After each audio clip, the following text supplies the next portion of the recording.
Buenas noches, bienvenidos a Focos. Gracias por acompañarnos en la mesa de entrevista de Matices. El miércoles 25 de febrero de este 2020, la Asamblea Legislativa aprobó la Ley de Reconciliación Nacional. El equipo de Focos ha preparado este reportaje que resume los principales puntos en discusión de la legislación aprobada. Vamos con esto.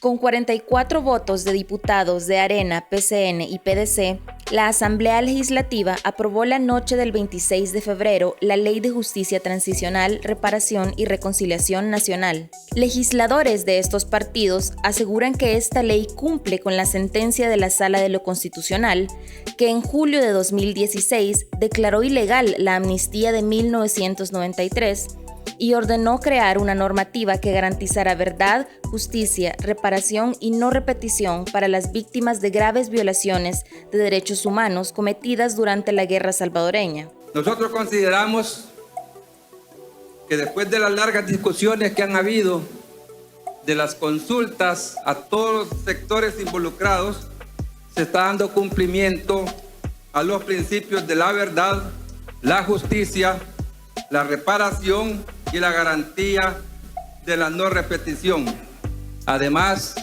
de dar cumplimiento al principio de la seguridad jurídica de nuestro país.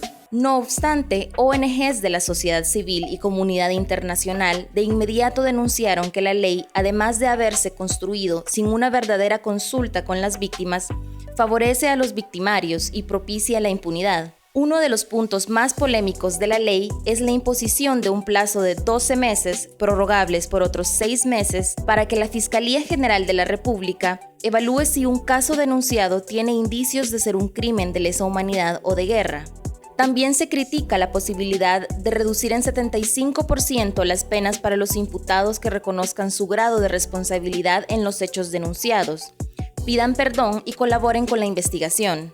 Además, incluye conmutaciones de pena por razones de edad y salud. Por otro lado, la ley ordena crear un fondo de $10 millones para la reparación de las víctimas, que se incluiría en el presupuesto de la Nación a partir de 2021. Asimismo, ordena incluir el estudio de la memoria histórica en la currícula de educación básica y media, también en los planes de estudio de la Fuerza Armada y la Academia Nacional de Seguridad Pública, donde se forman los futuros policías.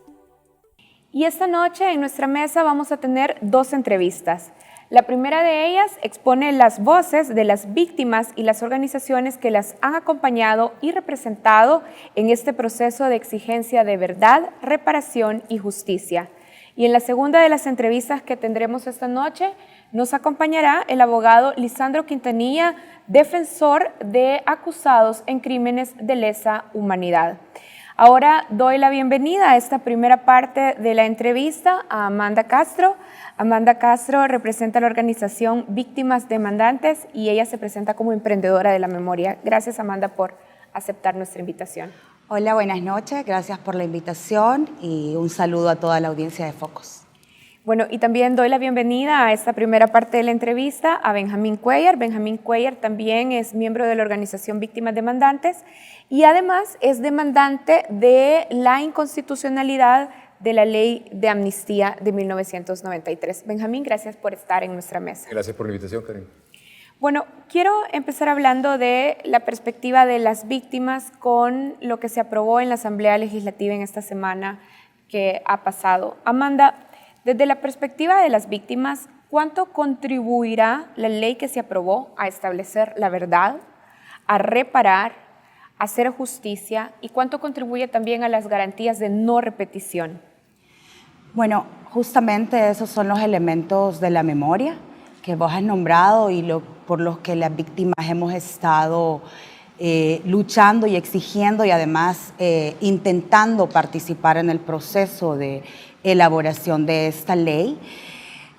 A mi criterio, esta ley no contribuye porque no cumple con todos esos elementos, no cumple estrictamente con lo mandatado por la Sala y vulnera, además en el proceso de consultas, entre comillas, ha vulnerado nuestros derechos, ha contenido un montón de elementos de revictimización y las argumentaciones de los diputados para aprobar esta ley que votaron en esta semana tenían un contenido hablando de los bandos beligerantes, lo cual también ha constituido revictimización para nosotras las víctimas. Creo que se quedaron en una ley pro impunidad, una ley que sigue protegiendo a los perpetradores de graves violaciones a derechos humanos. Pienso que intentan además equiparar delitos comunes con graves violaciones a derechos humanos, en el sentido de que no garantizan penas ejemplarizantes para los perpetradores de violaciones a derechos humanos, y obviamente todo el proceso y lo que quedó en la ley al final para nada respeta las garantías de no repetición. Benjamín, hablemos justamente de lo que la Sala de lo Constitucional indicó, porque ya Amanda decía que no cumple con lo que mandató a la Sala de lo Constitucional. Yo decía cuando lo presentaba Benjamín que usted presentó la demanda de inconstitucionalidad por la ley de amnistía. La Sala de lo Constitucional, ya lo sabemos, la declaró inconstitucional, pero ordenó que la Asamblea legislara.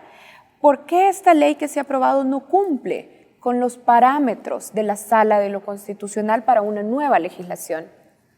Yo puedo poner, no cumplen muchas cosas, pero puedo poner algunos ejemplos. Solo quiero mencionar que se tuvo 2 audiencias de seguimiento del cumplimiento de la sentencia. O sea, el 2016 se declara inconstitucional, el 2017 solicitamos como demandantes una audiencia de seguimiento. A esa audiencia llegó el señor Guillermo Gallegos, que ahora se presenta como defensor de las víctimas, después de la aprobación de la ley. Bueno, dice porque no votó, dice. Sí, en esta pero ha dado declaraciones también, ha dado declaraciones. Pero como presidente de la Asamblea llegó a esa audiencia. Yo creo que es importante señalar esto, porque el manejo que están haciendo partidista y es seguir insultando a las víctimas. Entonces, no llegó y dijo, a un año de emitida la sentencia, dijo, la vamos a leer. No la habían leído, la sentencia.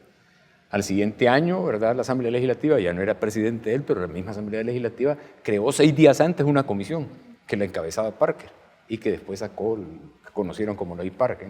Con esos 2 antecedentes, yo creo que ahora que aparece esto, se tardaron, la Sala les dio un año en su resolución del 2019, que fue la segunda audiencia. Les dio un año, y ese año, en mayo, que fuimos a lo que decían que era una consulta, nosotros nunca llegamos a decir, desde Vidas, a decirles, miren, cámbienle este artículo porque violenta el tratado. Y no, nosotros llegamos a decirles, miren, mañana vamos a pedir una prórroga porque no están haciendo lo que les dijeron. Y la pedimos, y la dieron. Después la Asamblea la pidió también. Entonces dieron 4 o 5 meses, no me recuerdo. Y a la última, que fue ahora en enero, a finales de enero, llegamos a decirles, miren, les quedan solo 28 días y siguen sin hacer la plana, como debían. Entonces, quiero poner un ejemplo para esto, ¿verdad? Uno de los parámetros fundamentales es la imprescriptibilidad de los crímenes de guerra y crímenes contra la humanidad, o como le llaman, de lesa humanidad. Pero para que se entienda mejor, son crímenes que ofenden a toda la humanidad. Entonces, aparece en el artículo 2 de la ley que acaban de aprobar como principio rector, entre los otros, entre varios principios rectores, aparece este. ¿Verdad? Pero cuando ponen plazo a la Fiscalía para que diga si es crimen de guerra o crimen, y para que ponga el requerimiento, y le prorrogaban 6 meses más, o sea que estamos hablando de 12 meses y 6 meses más, si hay prórroga, 18 meses. Pero de ahí en adelante, si eso no pasó, el único camino que le queda a la gente, ¿verdad?, a las víctimas, es presentar una demanda en la Sala de lo Constitucional.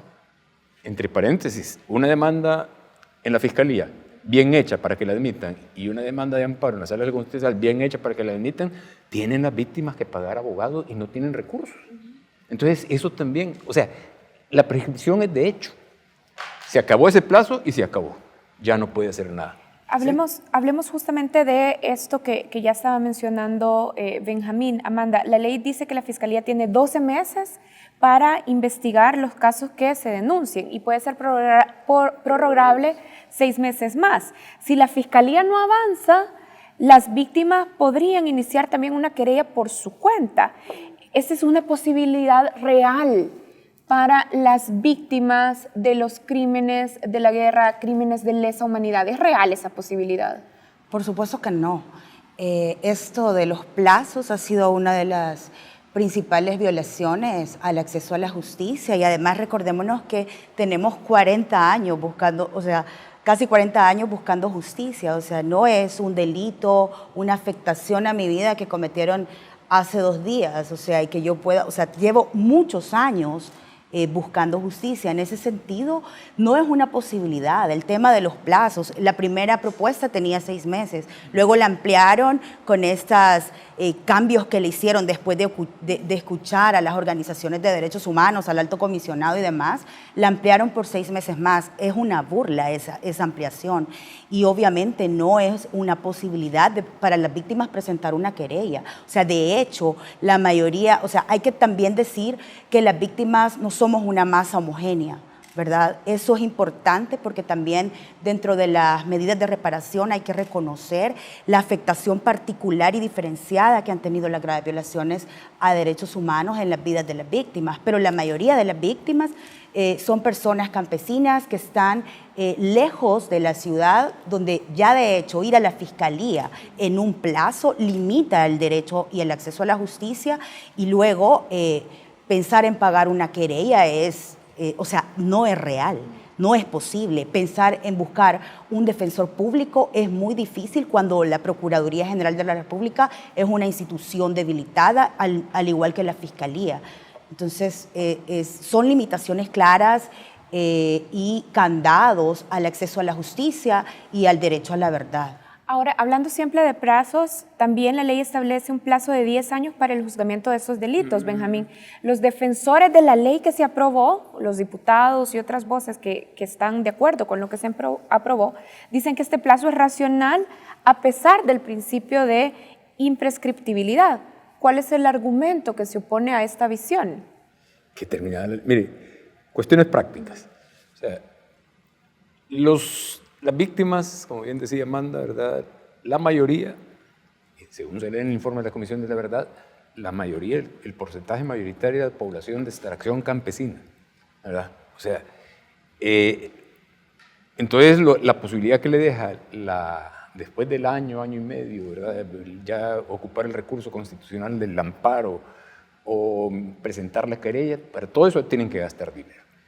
Y se topa con que al final de cuentas mete la querella y ya va quedando menos tiempo de vigencia de la ley. Entonces, porque solo es un plazo de 10 años. Ajá. Ajá. Y entonces, usted conoce cómo trabajan los abogados, bueno, si no lo conoce le cuento, ¿verdad? Pero en el caso del Mozote meten apelación tras apelación, recurso tras recurso, los defensores, y así van prolongando el paso del tiempo, ¿verdad? Y entonces al terminar los 10 años, ¿verdad? ¿Qué va a pasar? ¿Se van a seguir los procesos? ¿No se van a seguir? Eso es lo que a mí no me queda claro, ¿verdad? En esto. Entonces, eso, si no se van a seguir después de la vigencia de los 10 años, también viola el principio de imprescriptibilidad. Muy bien. Hacemos una primera pausa en esta entrevista, ya regresamos.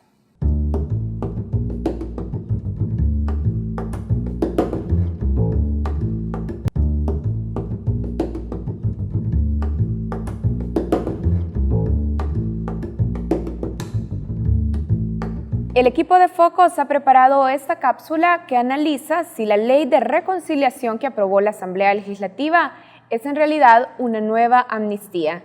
Después de esta cápsula, volvemos en la mesa de entrevista con Amanda Castro y Benjamín Cuellar. Los partidos Arena, PCN y PDC aprobaron el 26 de febrero la Ley de Reconciliación Nacional.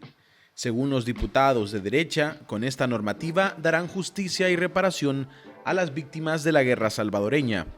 Sin embargo, organizaciones de la sociedad civil y comunidad internacional rechazan esta ley porque promueve la impunidad. ¿Es esta ley una amnistía disfrazada, como la llaman sus detractores? En el artículo 60, la ley aprobada impone a la Fiscalía General de la República un plazo de 12 meses, prorrogables por otros 6 meses más, para determinar si un caso denunciado tiene indicios de ser un crimen de lesa humanidad o de guerra. Según el derecho internacional, no hay límite de tiempo para investigar y judicializar estos delitos.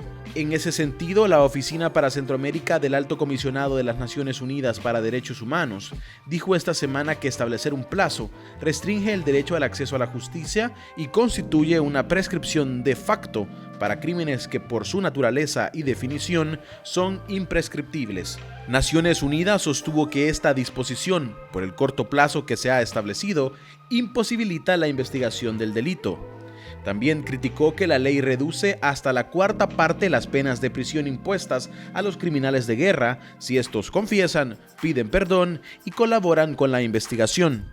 Por ejemplo, actos de terrorismo, uno de los delitos más graves imputados a los responsables de la masacre de El Mozote, cuya pena máxima es de 20 años, podría reducirse a 5 bajo este beneficio. Naciones Unidas sostiene que esto supone una amnistía encubierta por colaboración, porque la pena no será proporcional a la gravedad de los hechos cometidos. Además, rechaza la conmutación de la pena por razones de salud o edad, porque sin regulación clara, los criminales de guerra podrían gozar de libertad. En la práctica supondría una amnistía de facto o indulto, dijo el organismo. A este planteamiento se sumó la Procuraduría para la Defensa de los Derechos Humanos. En un comunicado dijo que la reducción o conmutación automática de las penas para los victimarios es un efecto judicial de amnistía, incompatible con los estándares de derechos humanos. La Procuraduría también consideró que la ley no es compatible con la sentencia de la Sala de lo Constitucional, instancia que ordenó la creación de la Ley de Reconciliación tras haber declarado ilegal la amnistía de 1993. Asimismo, el abogado y ex procurador de Derechos Humanos, David Morales, explicó que este artículo de la ley busca neutralizar la justicia penal en favor de los victimarios. Fundamentalmente sigue siendo una ley en la cual, pese a las observaciones por escrito que durante meses hemos presentado, pese a ello, siguen sosteniendo artículos en los cuales ponen un menú a la carta de opciones para que cualquier victimario procesado o incluso condenado no vaya a la cárcel. También hay criterios que no se sostienen jurídicamente, totalmente violentando el principio de proporcionalidad, que reducen al extremo las penas para que puedan optar a beneficios penitenciarios. Esto neutraliza la justicia penal. Para el subdirector del Instituto de Derechos Humanos de la UCA, Manuel Escalante, la ley es diferente a la amnistía de 1993, pero si bien Escalante reconoció cambios positivos en los ámbitos de reparación, advirtió que la parte medular de la ley promueve impunidad. Particularmente, digo esto porque yo creo que este proyecto de ley no la podemos hablar tajantemente de que es una nueva amnistía, porque tiene elementos positivos, hay avances importantes, pero, y ahí viene el pero, ¿no? Es insuficiente, es decir, todavía hay ciertos elementos que pueden convertir a esta ley, ¿no? Y va directo a eso, si finalmente se aprueba, a hacer una ley de impunidad, que es diferente a una ley de amnistía. No obstante, para el diputado y su jefe parlamentario de Arena, Julio Fabián, la ley aprobada no da lugar a la impunidad y dijo sentirse satisfecho con su aprobación. A pesar de las críticas nacionales e internacionales que ha tenido esta aprobación, ¿usted se siente satisfecho de haber aprobado esta ley? Yo me siento contento, yo me siento satisfecho. Obviamente, yo lo expliqué y sé que existen una buena cantidad de personas que a lo mejor no se van a sentir bien. Nunca una ley es perfecta, perfecto como le dije, solo es Dios. Hay cosas que en realidad nosotros no podemos hacer una ley exclusivamente a la medida de un sector. Nosotros tenemos que legislar para todo un pueblo salvadoreño y de manera equilibrada, no de manera individual.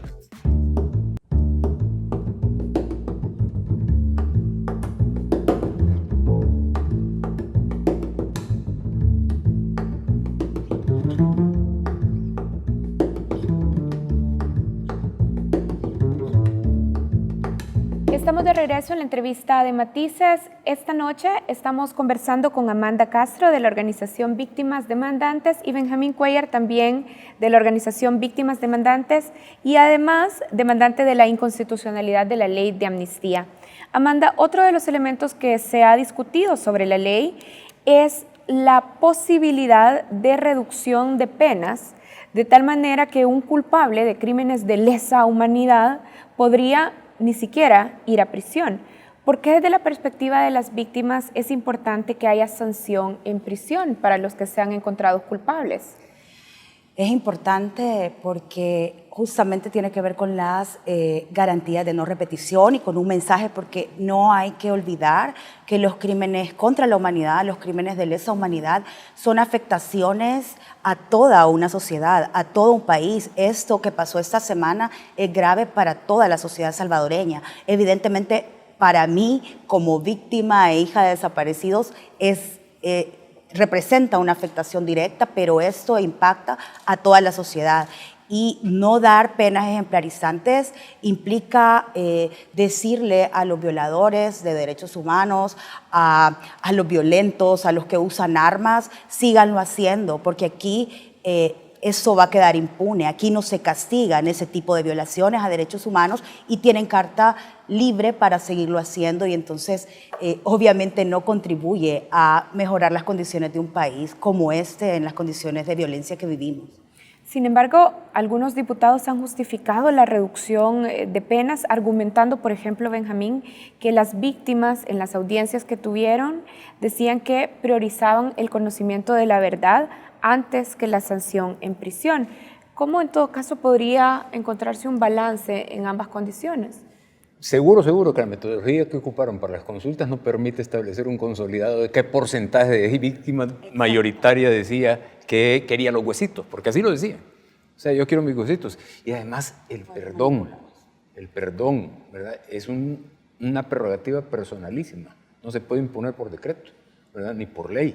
Entonces, yo concuerdo con Karen, pero también a la víctima le están lanzando un mensaje, no solo al victimario. Usted quiere justicia por las atrocidades que le hicieron, ¿verdad? Vea cómo hace. Alquile a algún sicario, y eso se llama venganza.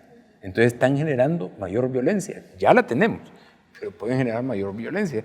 Yo recuerdo que 1995 a 1997, un informe de la Comisión Nacional, el Consejo Nacional de Seguridad Pública y Naciones Unidas establecía que el promedio anual de homicidios en esos 3 años era de 7.211. ¿Y por qué tanto asesinatos? Aquí estaba Naciones Unidas, acababa de terminar la guerra, porque acababan de amnistiar a los responsables de las atrocidades. Entonces yo creo que el efecto ejemplarizante de la justicia tiene que darse como nunca se ha dado en este país. Amanda, en la primera parte de la entrevista mencionaba que los procesos de consulta que se hicieron en la Asamblea fueron revictimizantes, y ahorita también se refirió a cómo se manejó esa relación con las víctimas. Hablemos de esto, de cómo se manejó desde la Asamblea. Primero, no había una metodología clara establecida con parámetros de enfoque victimológico ni con enfoque psicosocial, que es súper importante en estos temas. Hay un desconocimiento de los legisladores y legisladoras sobre cómo se abordan los temas de memoria y, por ejemplo, no hacían, ellos equiparan a las víctimas, por ejemplo, con excombatientes ya sea de la guerrilla o de las Fuerzas Armadas. Y en muchas de estas consultas, que fueron foros donde había muy corto tiempo, mezclaron a excombatientes de la guerrilla, de la Fuerza Armada, veteranos de guerra y demás, con víctimas civiles de graves violaciones. Esto fue un error grande y fue una de las cuestiones más revictimizantes. Incluso el discurso de muchos legisladores a la hora de abordar, a la hora de manejar los foros, era revictimizante. Hay toda una argumentación y una lógica de guerra en el discurso de los legisladores, y esto es importante porque desde el principio de este proceso han manipulado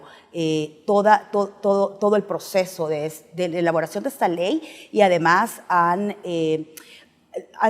manipulado para sus intereses partidarios todo lo que tiene que ver con esta discusión. Y esto no es exclusivo de los legisladores, o sea, están haciéndolo los políticos y los funcionarios públicos, y esto también es grave porque hay que sacar la discusión sobre memoria, justicia y reparación de esa lógica dicotómica de la guerra. O sea, eso es de interés nacional, y en ese sentido es importante mover también la discusión para que toda la sociedad sepa que nos afecta, ¿no?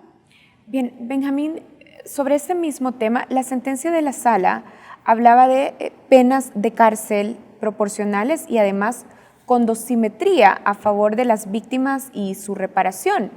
¿Cómo quedó este elemento particular de la sentencia de la Sala en función de lo que se aprobó esta semana en la Asamblea Legislativa? Burlado, con la conmutación y con la reducción a la cuarta parte de la pena. Sí, la versión anterior, que fue de lunes, el lunes la recibimos, decía que si se cumplía cualquiera de 4 condiciones, o sea, relatar los hechos, ¿verdad? Cómo ocurrieron los hechos, pedir perdón, reconstrucción de los hechos, no me recuerdo cuál era la otra, y la otra es si se podía, en caso de desaparición, entregar los restos humanos, o sea, Entonces yo me iba por la del perdón, ¿verdad? Y como de todos modos no estaban pidiendo que muestras de arrepentimiento real, yo le digo, mire, perdóneme, ¿verdad? Y ya, resolví el problema. A la cuarta parte, entonces la pena ya sería incluso escarcelable, ¿verdad? O con la conmutación, porque tengo más de 65 años. ¿Qué diría la sociedad salvadoreña en este momento? Aunque la conmutación es un recurso que viene desde el Ejecutivo. No, la conmutación de la pena está establecida aquí en la ley, pero no, ese es el indulto. El indulto, sí. Entonces plantean que por la edad o por enfermedad. Bueno, no dicen cuál enfermedad, ¿verdad? No dice que ni siquiera enfermedad terminal en el texto. Y la edad, ¿quién de ustedes nosotros que estamos aquí en el estudio, estarían de acuerdo que si un tipo viola a una niña de 12 años, ¿verdad? Y después la mata, que no se le procese y que no se le castigue porque tiene más de 65 años? Nadie estaría de acuerdo. Entonces, ¿por qué alguien que hizo eso, pero en cantidades industriales, ¿verdad? ¿Por qué se le va a dar? Y yo solo remarco esto con la definición de impunidad en el conjunto de principios actualizados para la promoción y protección de los derechos humanos mediante la lucha contra la impunidad. La definición de la impunidad es esta: inexistencia de hecho o de derecho de responsabilidad penal por parte de los autores de violaciones, así como de responsabilidad civil, administrativa o disciplinaria, porque escapan a toda investigación, con miras a su inculpación, detención, procesamiento y, en caso de ser reconocidos culpables, condena a penas apropiadas. Y estas penas no son apropiadas, estas penas dan pena. Quiero consultarles también su opinión sobre otros componentes de la ley, pero en particular ponerlos en perspectiva con el primer anteproyecto que se discutió, el proyecto que presentó el diputado Rodolfo Parker. Amanda, ¿cuánto ha evolucionado la ley aprobada con respecto a esta que se había presentado por el diputado Rodolfo Parker? Y ¿hay fortalezas dentro de lo que se aprobó? Porque, por ejemplo, hay un registro de víctimas, el banco genético, se discute también el tema de la memoria histórica. Sí, yo creo que hay algunos cambios que pueden considerarse como importantes en esto de algunos elementos de la memoria, el banco genético. Sin embargo, creo que siguen habiendo, es decir, hay muchas falencias en esta ley, y entonces hay que revisarla y superar esas... Pero sí evolucionó con respecto a las propuestas que habían venido presentando los mismos diputados. Evolucionó en alguna medida, pero tiene las mismas trabas de impunidad. Entonces no podemos hacer cuando hacemos ese balance y a ver con qué nos quedamos de esto que hicieron más o menos bien, es complejo, porque la intencionalidad de proteger victimarios, eso se mantiene, se ha mantenido. Hay elementos muy difusos en la ley, cuando habla de la formación de los comités de búsqueda, todo eso, el presupuesto, otros temas de bastante fondo también quedan difusos. Entonces yo no le veo tanta mejoría en realidad. Benjamín, quería opinar sobre eso. Sí, una ley es buena o no cuando vemos lo relativo al presupuesto. Y en el presupuesto dicen que lo que se designa en el presupuesto general de la Nación cada año, ¿verdad? Y se va a ir revisando cada 3 años. Entonces, ponen un fondo de 10 millones para las reparaciones. Con eso se inicia. Miren, yo creo que para mí la evolución de esta ley, ¿verdad?, es que pasó de...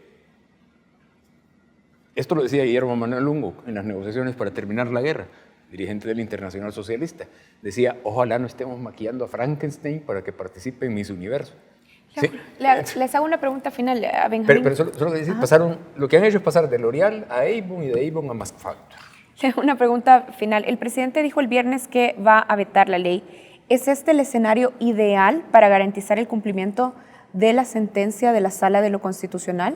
No es el ideal hubiera sido que en la Asamblea lo hicieran, pero con el veto, perdón, Amanda, pero con el veto yo creo que se abre la puerta para que el presidente demuestre que esto no es en función de terminar con sus enemigos internos, porque sí se refirió cuando fue lo de la toma de la Asamblea, la toma militar de la Asamblea, para terminárselos.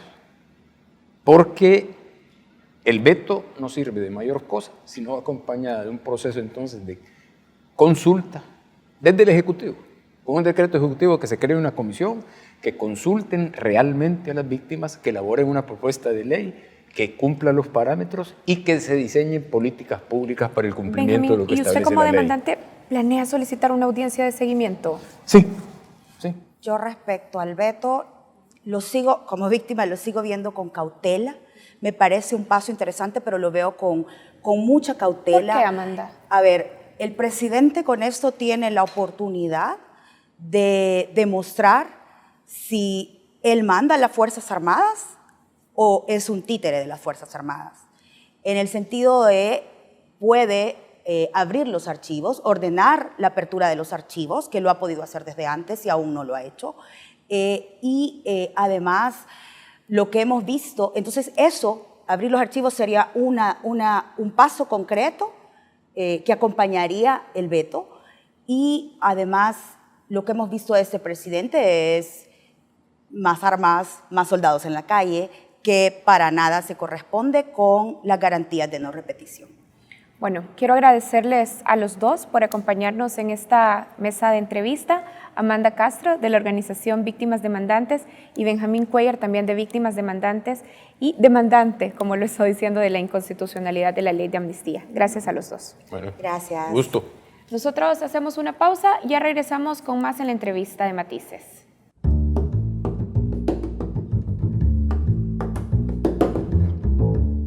La aprobación de la Ley de Reconciliación Nacional esta semana generó diversas reacciones en las redes sociales. El presidente Nayib Bukele se pronunció sobre la ley incluso antes de su votación en la Asamblea Legislativa. El mandatario anunció que vetaría el proyecto y el viernes pasado, en una conferencia de prensa, reiteró su postura. Dijo que la ley era inconstitucional. Minutos después de la aprobación de la ley, la organización Amnistía Internacional señaló en su cuenta de Twitter que propicia la impunidad y significa una burla para las víctimas de la guerra. Mientras Birgit Gerstenberg, la coordinadora residente de las Naciones Unidas en El Salvador, señaló que la ley contiene cláusulas que no garantizan el derecho de acceso a la justicia de las víctimas. El congresista demócrata estadounidense Jim McGovern se solidarizó con las víctimas y criticó el papel de la Asamblea.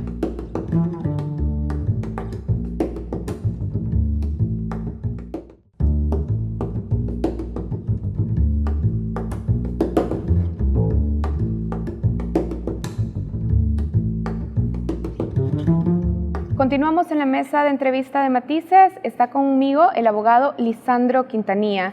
Lisandro Quintanilla es abogado defensor de algunos de los implicados en el caso del asesinato de los jesuitas y también está participando como defensor en el caso que actualmente se encuentra ya en juicio, en etapa de instrucción, de El Mozote. Perdón, sí. Bienvenido a la mesa de entrevista de Matices y a Focos. Muchas gracias, Karen, por la invitación. Un saludo a toda la audiencia. Bien, tenemos algunos elementos ya en este programa. Hemos estado comentando que el miércoles pasado la Asamblea Legislativa aprobó la Ley Nacional de Reconciliación. De hecho, ese es el gran tema sobre el que va esta entrevista.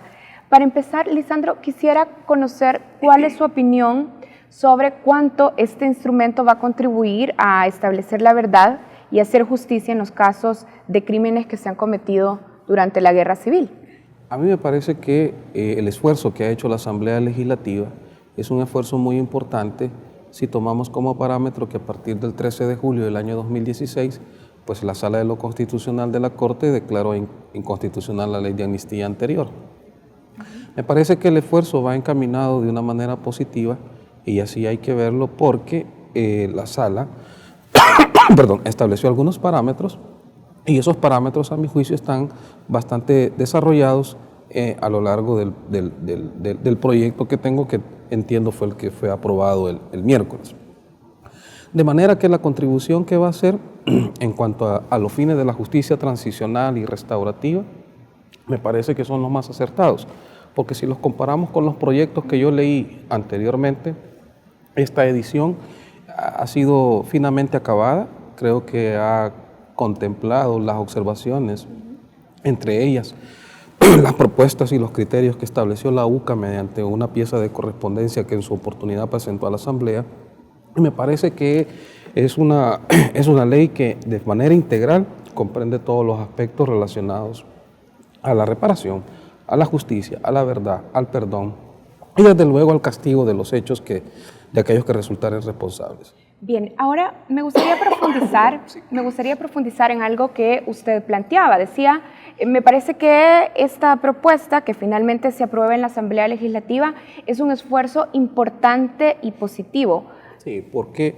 Porque bueno, cuando se suscriben los acuerdos de paz se estableció un compromiso de juzgamiento de aquellos hechos que fueron muy trascendentales, entre ellos los que están comprendidos en los 32 casos del informe de la Comisión de la Verdad. La sentencia de inconstitucionalidad estableció que todos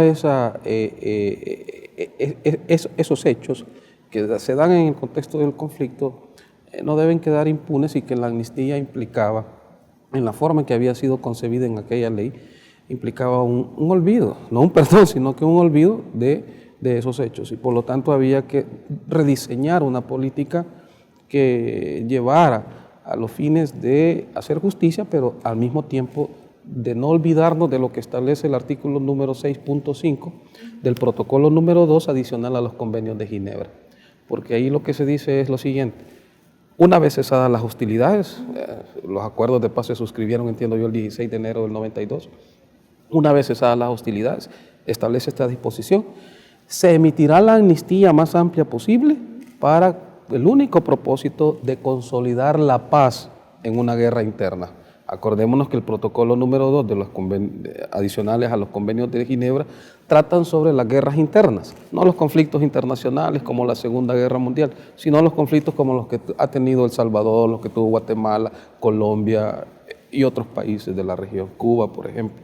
Entonces, España misma, a ese tipo de conflictos se aplica este campo normativo, y por lo tanto yo soy del criterio que ahora sí se le da respuesta a todos estos hechos, y por lo tanto la contribución que hace a los fines de consolidar la paz, a mí me parece que esta legislación es la más certera, es la más adecuada. Bien, hablemos de los parámetros de la sala, y de hecho hablemos también sobre lo que los mismos representantes de las organizaciones de víctimas han estado poniendo justamente en el debate público. Por ejemplo, usted dice que se cumplen con los parámetros, pero por ejemplo, hay un elemento que parece amenazar la imprescriptibilidad de los delitos de lesa humanidad. Por ejemplo, al juzgamiento de los crímenes, como dice la ley, va a tener una vigencia de 10 años. Esto estaría contradiciendo los parámetros internacionales sobre la imprescriptibilidad de delitos también. Probablemente sí, pero hay que tomar en cuenta lo siguiente. La justicia es de carácter restaurativo, pero esencialmente transicional. Y aquí es donde está el secreto para poder interpretar la ley. ¿Por qué es transicional? yo lancé duras críticas a la sentencia de inconstitucionalidad de la ley de amnistía precisamente por el criterio de la transicionalidad. Hombre, si del 16 de enero de 1992 al 13 de julio del año 2016, ¿cuántos años transcurrieron? ¿Cuántas generaciones pasaron? No sé cuántos años tenía usted en el 92, está muy joven. Yo por lo menos estaba en los primeros años en la universidad. O sea, después de nosotros nos graduamos, hicimos la vida, vinieron otras generaciones y al parecer el asunto estaba bastante resuelto en la conciencia de la sociedad. Así que si el no establecer un margen de tiempo para la aplicación de la ley, eso sí va en contraposición a la naturaleza transicional de la ley. ¿En función de qué está la transición? En función de la guerra a la paz. No podemos pasar eternamente juzgando casos que se dieron en el contexto del conflicto armado, ¿verdad? Que no tengan la finalidad de consolidar la paz. Ahora, Lisandro, pero usted decía, bueno, esta ley cumple los parámetros de la sala. Y yo tengo aquí uno de los elementos de la sentencia de la sala y dice, no podrá invocarse el tiempo de vigencia de tales disposiciones para entorpecer, demorar o negar el ejercicio efectivo e inmediato de los derechos reconocidos en las normas constitucionales e internacionales analizadas en esta sentencia. Sí, pero esa consideración es la respuesta que le daban, dijéramos, a todas aquellas voces que decían no podemos aplicar retroactivamente las normas del Código Penal de 1998 porque ellos establecían el artículo 32 del Código Procesal Penal, decía en aquel entonces del 98, serán aplicables, es decir, no prescribirán los delitos de lesa humanidad y crímenes de guerra a partir de la entrada en vigencia de este código. Y los crímenes de guerra y lesa humanidad fueron establecidos en nuestra legislación interna a partir del Código Penal de 1998. A eso se refiere esa consideración que usted hace referencia, porque la sala dijo, momento, el derecho internacional, es decir, los convenios de Ginebra, la violación a los convenios de Ginebra, que El Salvador suscribió desde 1977, fue antes de la Constitución del 83 y antes del Código de 1998. Por lo tanto, ustedes no pueden invocar ninguna norma que obstaculice la aplicación de estos principios del derecho internacional humanitario y del derecho internacional de los derechos humanos, sobre pretexto de que esas normas no son aplicables en el tiempo. Entonces aquí lo que hay que distinguir, Carla, son dos cosas. Uno es la aplicación de la ley penal, que nosotros le llamamos ley penal adjetiva, que está creo que por el artículo 60 y algo. Y otra es la aplicación de la norma adjetiva, es decir, la norma procesal. Para que las personas entiendan es, ¿dónde están los delitos contemplados y sancionados? En el Código Penal. ¿Y dónde están las formas para llegar a castigar a estas personas? En el Código Procesal Penal. Lo que la sala está diciendo es que no podemos invocar el principio de legalidad o retroactivamente porque esas normas del derecho internacional sí estaban vigentes desde 1977. Ahora, Lisandro, volviendo al asunto del parámetro sobre la imprescriptibilidad, también quiero retomar algo que las organizaciones de las víctimas también han expresado en esta mesa, y es que uno de los puntos más polémicos de la ley que se aprobó es la imposición de un plazo de 12 meses para que la Fiscalía General de la República evalúe si un caso denunciado tiene indicios de ser un crimen de lesa humanidad o de guerra. Es decir, mira, yo creo que te lo voy a decir de una manera lapidaria. Estas personas o son o se hacen, ¿verdad? Y te lo voy a decir porque... ¿Las víctimas? No, las víctimas no. Las organizaciones que están apoyando a las víctimas. Porque te voy a poner un ejemplo. Colombia. Es un país grandísimo. Y no solamente tenía, dijéramos, a la FARC y a otros movimientos insurgentes, subversivos, sino que tenía también población indígena, población de la Amazonia, es decir, una población variada. Su sistema político es mucho más grande que el nuestro, su población es mucho más grande que el nuestro, y costó mucho crear el sistema de justicia transicional y restaurativa. Uno de los criterios que también se dio en Sudáfrica en la época de Mandela y en Yugoslavia, una vez desactivados los conflictos internos en aquellas épocas de la guerra yugoslava, fue la selectividad de los casos y el tiempo de aplicación de las normas. Porque hay que entender, y por eso te digo, o son o se hacen, hay que entender que los parámetros internacionales que tenemos de la justicia restaurativa y transicional, necesariamente tenemos que acudir a instrumentos de selectividad y de selectividad de los casos y el tiempo de aplicación, porque no vamos a pasar eternamente juzgando los casos. Este argumento, bueno, Yo he escuchado a David Morales, he escuchado a la otra persona del arzobispado decir esto. Si ellos mismos, que se supone que son conocedores del derecho internacional y se precian de ser titulares de la verdad en ese campo, saben perfectamente que incluso los protocolos 2 de la Convención de Ginebra establece que no puedes aplicar esa legislación en todo el tiempo. Te voy a poner un ejemplo, caso El Mozote. ¿Cuál sería un criterio para usted de tiempo que no afecte el derecho a la verdad y a la justicia para las víctimas? Los 10 años que están establecidos en la ley me parece que son más que suficientes. Te voy a poner... ¿Por qué? Por la imposibilidad. Caso El Mozote. Agarramos el caso El Mozote, autóctono de nosotros. Fíjate bien.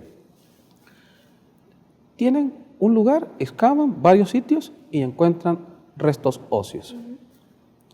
¿Cuál es la prueba científica que nos establecen de que el hueso A pertenece a una persona que está afiliada, es decir, la afiliación de esa persona? No podemos. 1. 2.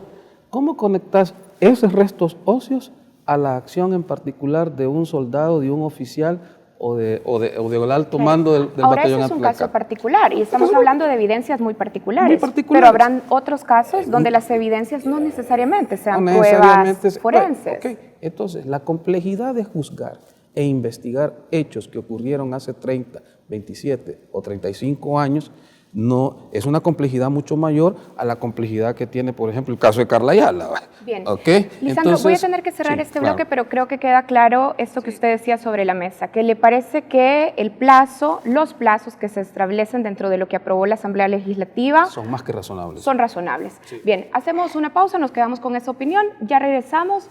Y también les recordamos que el equipo de Focus está preparando siempre, semana con semana, materiales que apoyan las entrevistas, así es que vamos a volver con eso.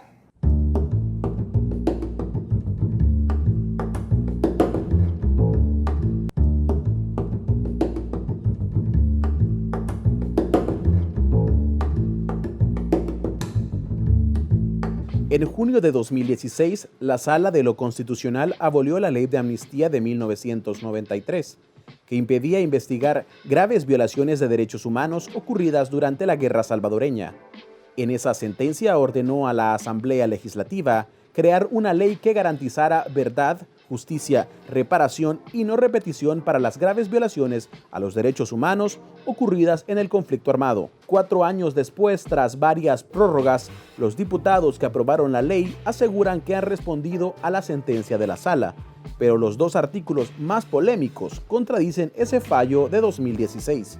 El artículo 60, que impone un plazo para que la Fiscalía evalúe, confirme y requiera ante los tribunales los crímenes de lesa humanidad o de guerra denunciados.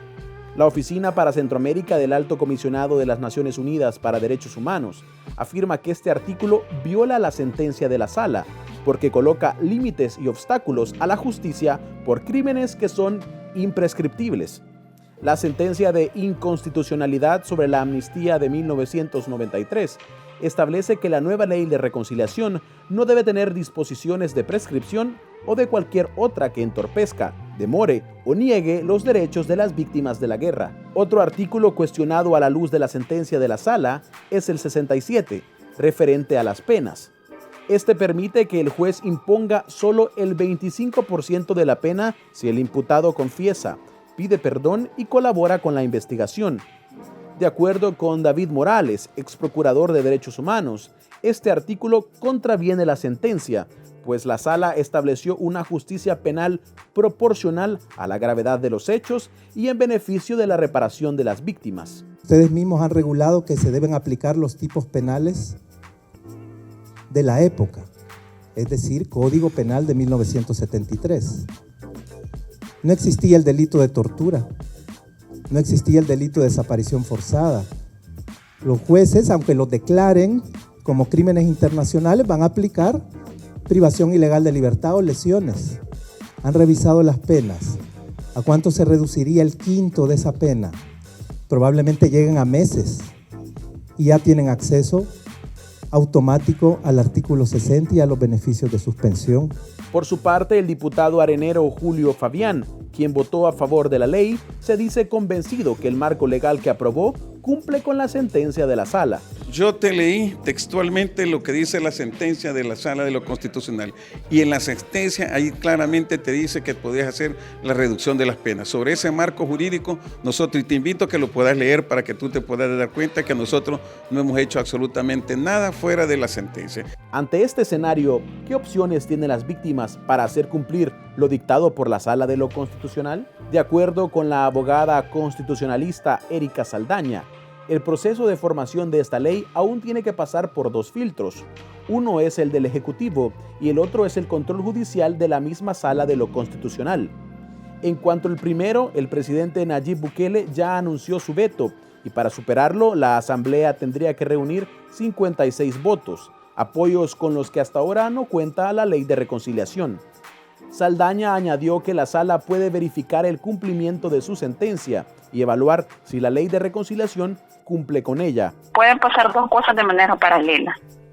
Una es que el presidente vete este decreto y que lo mande de nuevo a la Asamblea Legislativa y ahí la Asamblea decide si se va a superar el veto o no.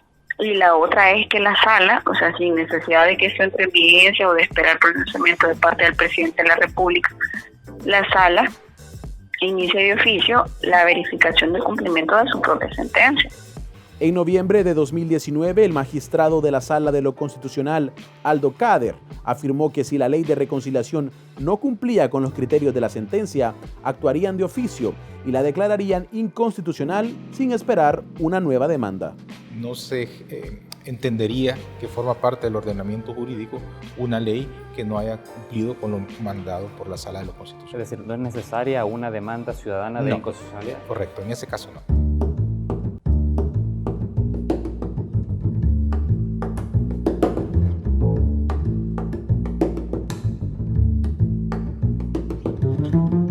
Estamos de regreso en la mesa de entrevista de Matices. Esta noche está con nosotros el abogado Lisandro Quintanilla, defensor de implicados en el caso Jesuitas y además en el caso Mozote.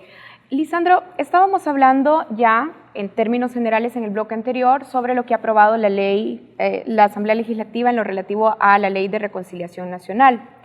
Ahora, quiero hablar también sobre los elementos que permitirían la reducción y sustitución de penas. Usted decía en el bloque anterior que incluso la UCA se había pronunciado sobre este tema, pero conversando justamente con representantes de las organizaciones de víctimas, hablábamos sobre la oposición que ellos presentan a este elemento de que se reduzcan y se sustituyan las penas. ¿Cuál es su criterio sobre estos elementos? Hay una pregunta que siempre debe saltar a la palestra. ¿Puede haber una justicia restaurativa y transicional sin penas? ¿O no se puede? Mi respuesta es que sí. De hecho, este es uno de los temas más debatidos en la justicia internacional de los delitos atroces. Lo voy a interrumpir aquí. Sí. ¿Cómo entiende usted penas? O sea, sanciones. Sanciones. Castigos. Estamos hablando específicamente de ir a centros penales. Estamos hablando de una pena de prisión. De penas de prisión. ¿Podemos tener un sistema de justicia restaurativa y transicional prescindiendo del castigo como tal? Prescindiendo del castigo de prisión. Prescindiendo del castigo de prisión. Y la respuesta es sí. Este es un asunto que está en amplio debate en el derecho comparado, en el derecho internacional. Hay un autor muy autorizado que se llama Kai Ambos, que los que se precian de saber de justicia transicional y restaurativa ya debieron haber leído, que por cierto asistió a la comisión, a la creación del sistema de justicia restaurativa y transicional en Colombia. Pero el Estado tiene la obligación de impartir justicia. Sí, pero lo que sucede es que en la justicia transicional y restaurativa hay un sacrificio, hay una relación de costos-beneficios. ¿Qué es lo más importante en la justicia transicional y restaurativa? Conocer la verdad. Las víctimas, al fin y al cabo, lo que necesitan saber es dónde está enterrado el cadáver de su familiar, dónde lo secuestraron, dónde murió, dónde lo pueden ir a traer y que le pidan perdón. Ese es el objeto de esto. Si usted se recuerda, en los juicios de la justicia transicional y restaurativa de Sudáfrica, por ejemplo, bastaba con que los imputados pidieran perdón a las víctimas y eran prácticamente exonerados de toda responsabilidad. Eso sucedió porque Mandela fue un único personaje en la historia. Pero en Colombia, por ejemplo, se dosificaron las penas. Hablemos justamente de eso, porque volviendo a la sentencia de la Sala, justamente la sentencia de la Sala habla de que tienen que aplicarse, por ejemplo, penas de cárcel proporcionales y con dosimetría, dice la sentencia de la Sala, a favor de las víctimas. ¿Por qué? Porque la pena tiene una función, dentro de muchas, que le llamamos función retributiva. ¿Ok? La pena vino a sustituir la venganza privada, ojo por ojo, diente por diente. La pena, el castigo, es la manifestación más razonable del poder del Estado para sancionar a sus administrados, a nosotros, a los ciudadanos que se comete delito. Si no, pues aquí fuera cada quien hace su justicia. Esa es la retribución. Tú cometiste un delito, te mereces un castigo. En otras palabras es, quien comete un delito niega el ordenamiento jurídico. La pena es la negación de la negación. Al final restauramos el ordenamiento jurídico a través de la pena. Lisandro, pero usted diría entonces que lo que ha aprobado la Asamblea Legislativa cumple con los parámetros de la sentencia de la Sala, si da la posibilidad de que una persona declarada culpable por crimen de lesa humanidad ni siquiera vaya, por ejemplo, a una prisión, a un centro penal. Claro que sí. Yo te estoy diciendo que ese es uno de los temas más debatidos a nivel del derecho internacional, del derecho comparado. Ahora bien, nosotros no estamos preparados para una dosimetría de esa naturaleza. Tal vez si fuéramos suecos, ¿verdad? Que están cerrando las cárceles allá, que ya casi nadie está en detención preventiva. Pero nosotros, en nuestra realidad salvadoreña, nos está diciendo de que sí estamos exigiendo un castigo para no generar la sensación de impunidad de este tipo de hechos. Pero los castigos, y repito, el quid de la cuestión de la justicia transicional y restaurativa es reconciliarnos. Y basta a veces la amenaza del castigo para poder obtener esos fines. Esa es la ventaja de la justicia restaurativa. Si esas sanciones no se establecen, ¿cómo se establecen también garantías de no repetición? Bueno, porque las garantías de no repetición no simplemente están basadas en el castigo. Si así fuera, en El Salvador nadie cometiera delitos y usted está viendo de que por más años de prisión que le metan a un fulano, al salir de la cárcel va a cometer los mismos delitos. Lo que pasa es que las garantías de no repetición, y si leemos la ley, están basadas en otros aspectos que hacen referencia a aspectos sociales, a aspectos educativos, a aspectos económicos, a compromisos que el Estado asume para evitar que esas cosas sucedan. Bien, Lisandro, usted es defensor, yo lo decía en la introducción, de dos implicados en el caso del asesinato de los padres jesuitas y dos de sus colaboradoras en 1989, el general Cepeda y el coronel Elena Fuentes. Ahora, ¿cómo cambiaría la entrada en vigencia de la ley de reconciliación la situación de sus defendidos y en particular la solicitud de extradición a España? El tema de la extradición ya está, es agua pasada, ¿verdad? La Corte en pleno denegó la extradición a España. Pero internamente todavía estamos esperando que la Sala de lo Penal resuelva un recurso de casación y que la Fiscalía presente un requerimiento si es que declaran sin lugar el recurso de casación. Como no se ha presentado un requerimiento ante el juez de paz, se aplica esta ley. Pero, mucho más importante... Es decir, cuando entre en vigencia, si es que superan sus defendidos... Mis defendidos serán beneficiados con esta ley. ¿Por qué? Porque cuando usted se va al artículo 58 de la ley, ahí literalmente le dice, ¿cuáles son los casos sujetos de aplicación de la ley? Te dice, los cometidos durante el conflicto armado del 1 de enero del 80 al 16 de enero del 92, incluyendo aquellos relacionados en el informe de la Comisión de la Verdad, que esto también lo establece la Sala de lo Constitucional en la sentencia de inconstitucionalidad. Como usted también es defensor del general Walter Salazar, en el caso del Mozote, queda claro, y en función también de esto que está leyendo, ¿cómo se afectaría ese caso? También se aplica acá, porque ese es por dos razones. Ambos casos, jesuitas y el Mozote, se aplican a esta normativa por dos razones. Primero, porque son de los 32 casos que forman parte del informe de la Comisión de la Verdad.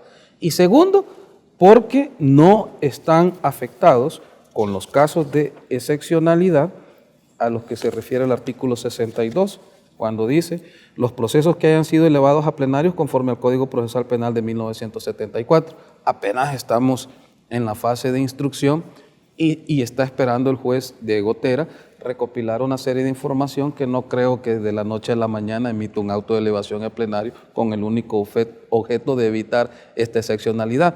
Pero aún cuando prescindiéramos de este asunto, por el hecho de formar parte de los 32 casos del informe de la Comisión de la Verdad, tiene que aplicarse esta ley. A ver, hablemos también de lo que han dicho las organizaciones de víctimas sobre la debilidad con la que se establece la responsabilidad patrimonial para los que resulten condenados por crímenes de lesa humanidad.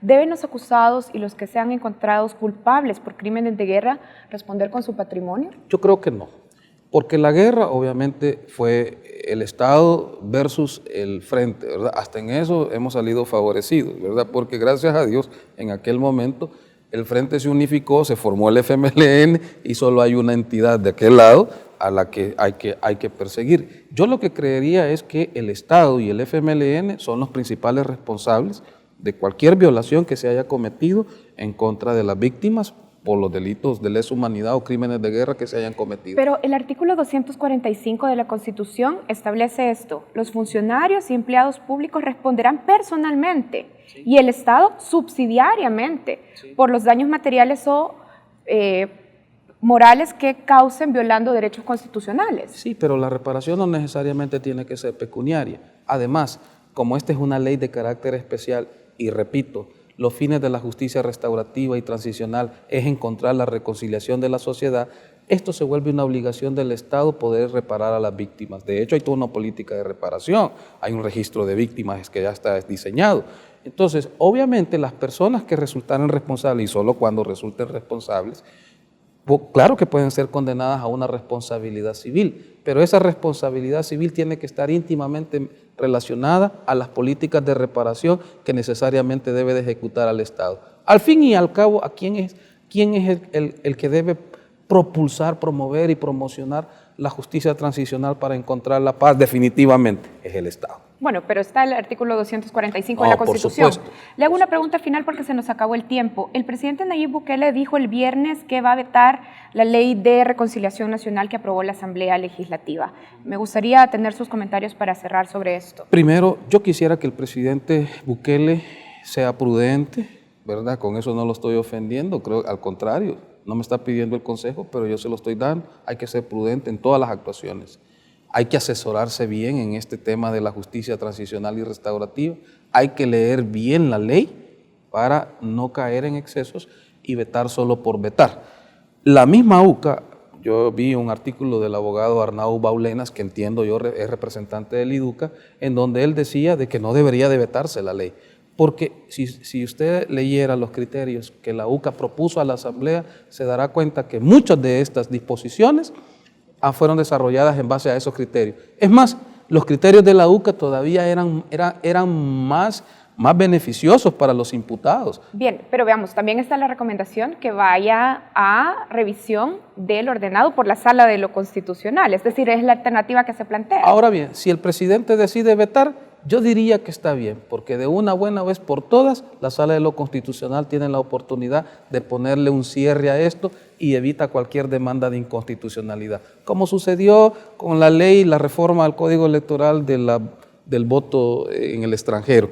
Superado el veto por la Sala de lo Constitucional, asunto resuelto. Creo que esta Sala de lo Constitucional va a superar ese veto. Bien, tenemos que cerrar aquí. Desde luego nos quedan temas que no hemos podido abordar. Gracias por aceptar la entrevista en Matices. Nosotros cerramos aquí, pero continuamos con más contenidos en Focus.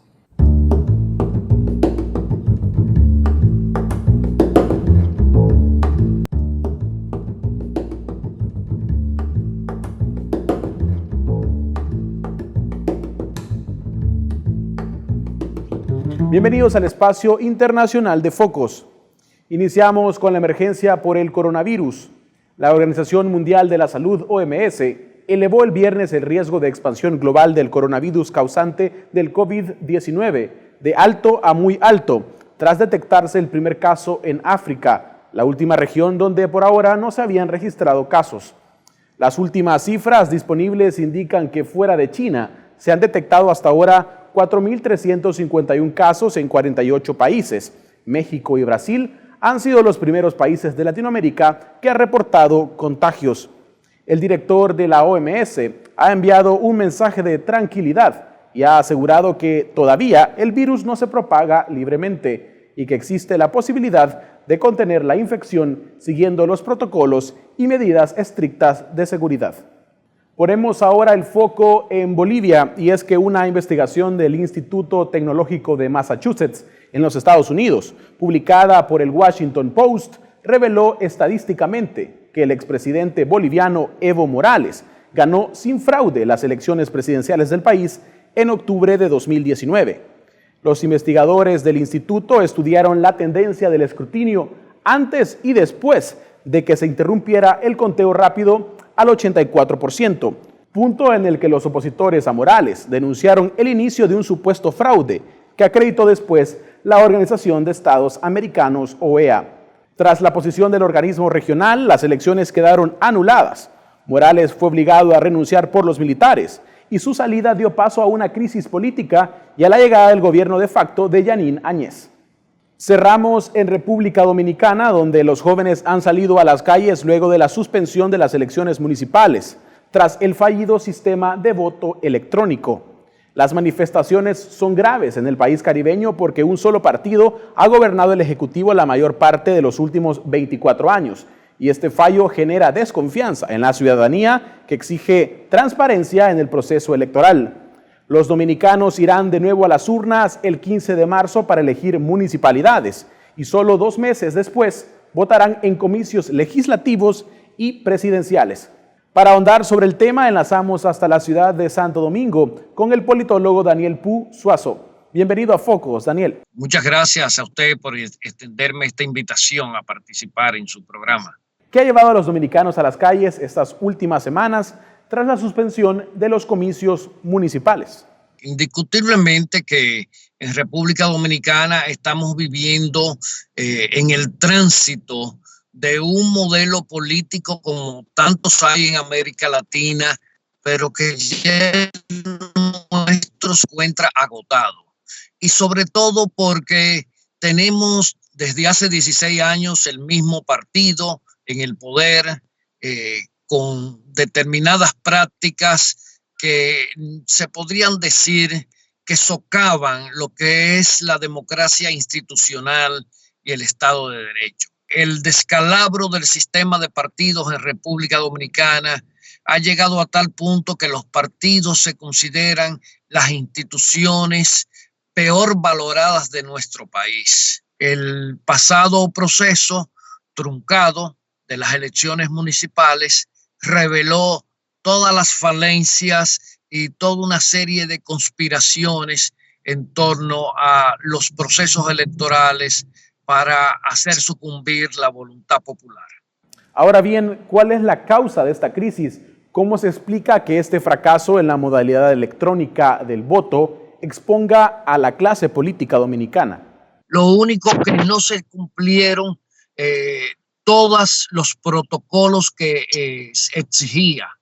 Por ejemplo, el protocolo de control de calidad fue el que detonó la crisis. ¿Por qué? Porque a la Junta están tratando de satisfacer todas las demandas de los partidos que habían iniciado una campaña de descrédito hacia ellos, descuidaron la gestión de lo que es el proceso electoral.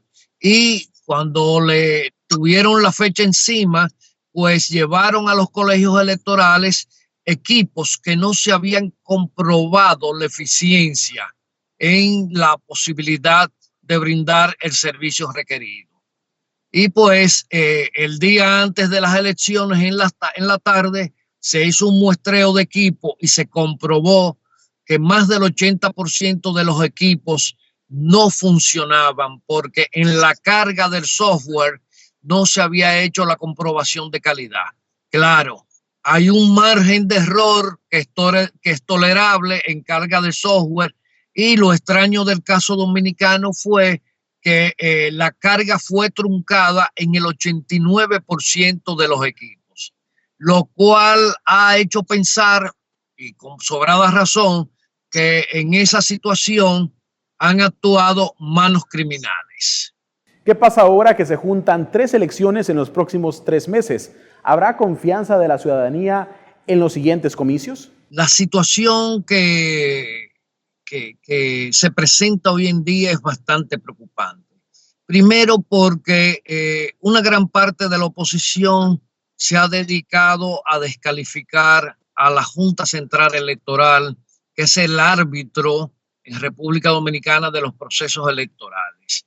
Y esto indiscutiblemente que ha mermado la confianza de la ciudadanía en la Junta. Claro, la Junta Central Electoral Dominicana se va a hacer acompañar de una misión de la OEA, otra del IFES y otras instituciones locales como participación ciudadana para realizar el proceso. No obstante, existe la incertidumbre. Es una campaña bastante viral que hay sobre la Junta Central Electoral, sobre todo encabezada por el partido del expresidente Leonel Fernández, que es una organización reciente y que ha salido de la propia, del propio Partido de la Liberación Dominicana, o sea, el partido de gobierno. Muchísimas gracias por acompañarnos, Daniel. Gracias a ti y siempre a tu orden. Con esto concluimos nuestro segmento Reflejos. Para ver este y otros análisis internacionales, ve a focostv.com.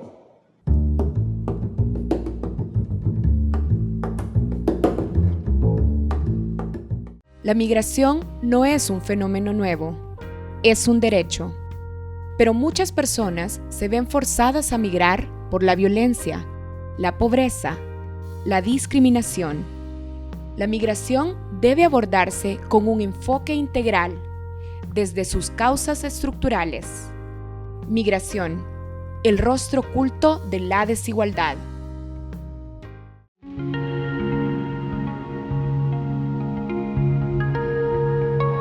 Yo tomé la decisión de emigrar a otro país, huyendo de todos los prejuicios de la sociedad, que una mujer que ha sido violentada, que ha sido violada de muchos derechos, tiene que esconderse, cuando eso no tendría que ser así. Cuando Marcela era adolescente, fue víctima de un hombre que era 16 años mayor que ella, cercano a su familia, y quien se aprovechó de esta situación para mantener una relación sentimental basada en amenazas y agresiones. Como tantas mujeres y niñas, la vida de Marcela ha estado marcada por distintas violencias de género, hasta el punto de casi perder la vida. Y resulta de que quedó embarazada de mi hijo. A los 15 años cabales ser mamá, con un embarazo donde sufrí maltratos de todo tipo. Llegué al punto en que ya no podía. Cuando yo le dije a él que estaba embarazada, pues lo primero, ¿verdad? Fue una golpiza en la cual quedé inconsciente hasta que llegó mi mamá y pues me encontraron, ¿verdad? Tirada, desangrándome y todo. Marcela tenía 17 años cuando decidió emigrar a Estados Unidos con su hermana mayor. No tenían ni guía ni coyote, solo el plan de avanzar algunos tramos en bus y otros a pie hasta México. Ahí buscarían a alguien que les ayudara a llegar a su destino final. Nos vamos y resulta de que íbamos con poco dinero. Íbamos con poco dinero en el camino. Tomamos la decisión, empezamos a caminar por Guatemala y más, hasta que llegamos a Chiapas, México. Y ahí empezamos a enfrentar determinadas cosas que pasamos. Las mujeres pasamos por más peligros que un hombre. Las mujeres estamos expuestas a una violación, a un secuestro o quizás hasta un feminicidio. La migración es un derecho humano. Sin embargo, la desigualdad y las distintas violencias que enfrentan las mujeres y las niñas son algunas de las causas que provocan la migración forzada. Una de esas causas fue la principal quizá. Sufrí violencia prácticamente desde que mi mamá estaba embarazada. Mi papá la maltrataba mucho. Eran como golpes, gritos, de todo tipo de maltratos. quizás en algún momento de la vida fui creciendo con eso. Las mujeres en El Salvador se enfrentan a diferentes barreras para acceder a una vida digna y con justicia. Por ejemplo, procesos judiciales en los que no se protegen de manera integral sus derechos cuando son víctimas de violencia. En el caso de Marcela, interpuso la denuncia y logró que condenaran a su agresor por el delito de relaciones sexuales con una menor de edad. Pero el sistema judicial desestimó el delito cometido contra ella por violencia física. A raíz de todo este proceso, Marcela recibió una serie de fuertes amenazas por parte de su expareja. Esto la obligó a huir del país. El hecho de la violencia familiar, ya sea de padres hacia hijos, entre parejas, es un detonante, dadas las altas cifras de mujeres que son vulneradas dentro de sus familias. Muchas veces también hemos escuchado casos de jóvenes que fueron violentadas por sus padres y decidieron salir al no verse ni siquiera protegidas. Y algo que sí vale recalcar es la falta de credibilidad en las instituciones, porque no únicamente es que sean violentadas por la persona que la agredió, sino también en los procesos de denuncia, en los procesos de protección, de acompañamiento, de ayuda, pueden ser también revictimizadas o reviolentadas en esos espacios. De acuerdo al informe sobre causas de la migración de mujeres y niñas en El Salvador, del Viceministerio para Salvadoreños en el Exterior, uno de los factores que motivan la migración de mujeres salvadoreñas es la violencia intrafamiliar. Según la Policía Nacional Civil, la Fiscalía General de la República y el Instituto de Medicina Legal, en los primeros 6 meses del 2019, se reportaron 12.642 hechos de violencia contra las mujeres.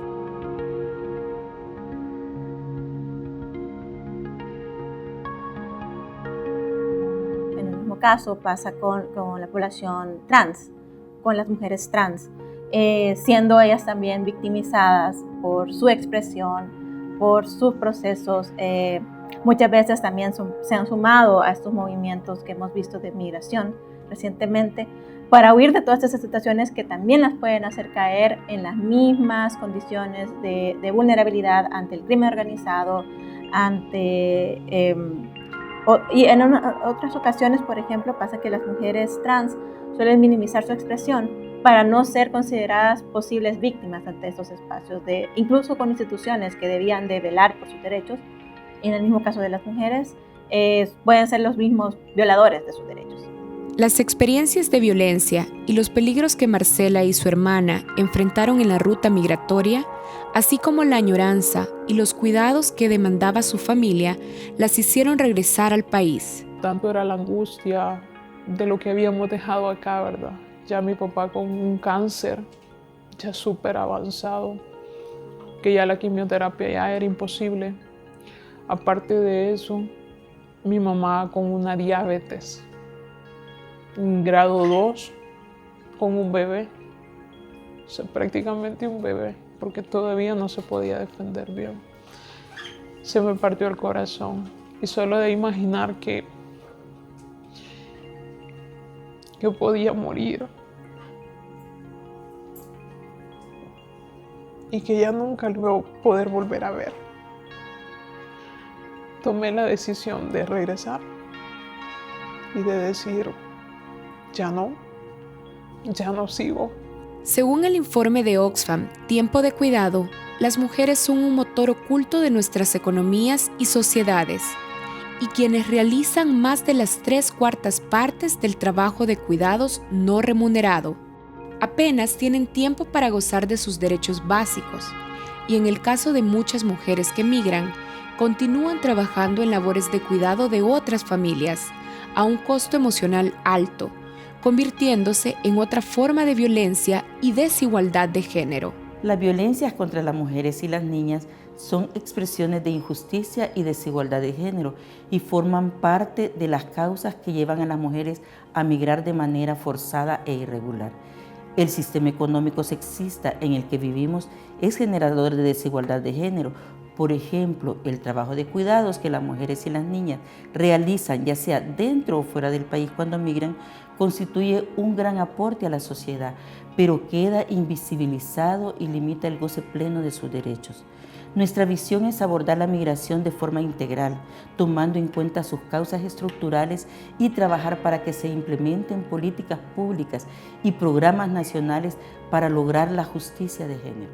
Las mujeres suelen tener la carga mayor de responsabilidad con respecto al núcleo familiar, pero no el mismo nivel de liderazgo dentro del núcleo familiar. Cuando se da acompañamiento al núcleo familiar que ha sido víctima de un hecho de violencia, nos hemos dado cuenta que ese acompañamiento psicosocial, ese empoderamiento que se genera para poder reiniciar el proyecto de vida con pequeños apoyos productivos o de empleabilidad, van permitiendo y abriendo brecha para que las mujeres vayan asumiendo mayor nivel de liderazgo en su propio núcleo familiar.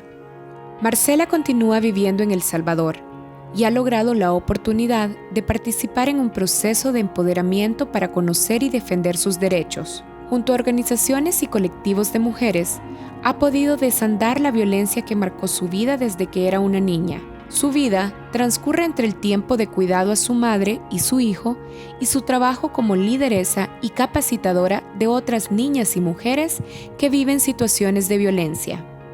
Poco a poco me fueron abriendo puertas hasta que llegué al punto de aprender mucho y de decir basta. No tengo por qué huir de mi país solo por lo que la gente dice, por los prejuicios, cuando simple y sencillamente yo les puedo ayudar a las demás, a que ya no lo sufran, a que no tomen decisiones erróneas, a que no tomen la decisión de irse y de dejar todo tirado.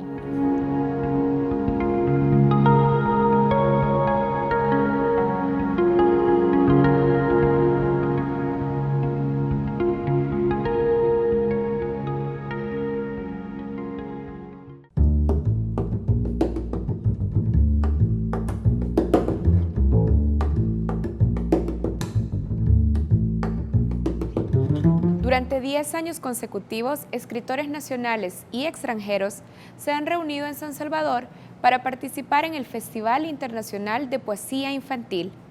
Este proyecto, creado por Manlio Argueta y otros connotados escritores salvadoreños, promueve la lectura infantil. Hoy, junto al Museo de la Palabra y la Imagen, conoceremos más sobre esta perseverante iniciativa cultural.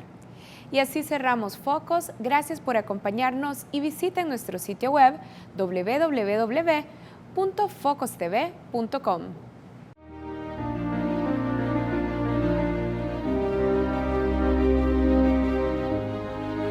Buenos días, ¿qué tal? Con la presencia de centenares de niños, niñas y adolescentes, se realizó el Festival Internacional de Poesía Infantil Manjula.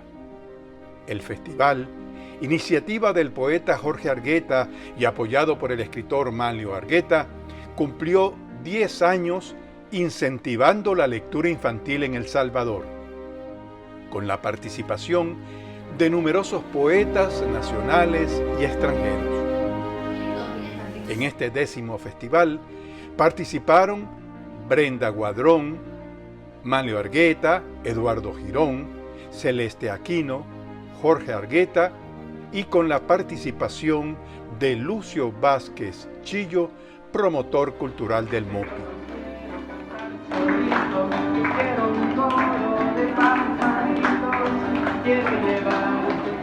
Este Festival Internacional de Poesía Infantil Manjula fue auspiciado por la Biblioteca Nacional, el Museo de la Palabra y la Imagen, la Universidad Centroamericana UCA, la Biblioteca de los Sueños y Luna Press.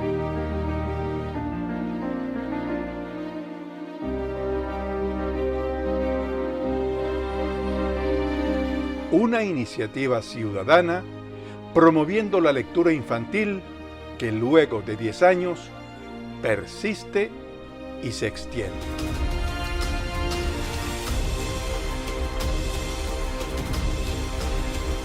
México.